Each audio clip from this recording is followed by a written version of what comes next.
presentamos un menú estandarizado, no necesariamente el del mismo equipo. Sin embargo, vale como opción para cualquier otro.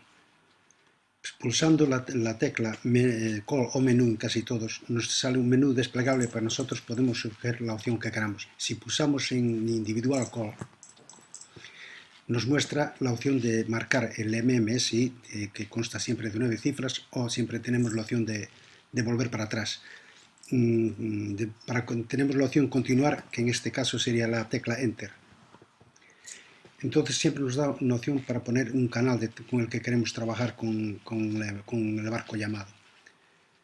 Si en cambio tenemos también la opción, pulsando el call, de All Ships. Cuando llamamos All Ships, nos da una opción casi siempre Safety o Urgence. En estas ocasiones de Safety o Urgence tenemos que tener mucho cuidado porque ya inmediatamente sale la señal al aire. No pasa como cuando se pulsa el botón de Distress, que siempre hay 2 o 3 segundos o 5 segundos para esperar y podemos siempre retractarnos. Aquí no, aquí ya sale al aire. Mucho cuidado con estas opciones. En caso de meternos en ella, pues pulsamos Escape o Clear.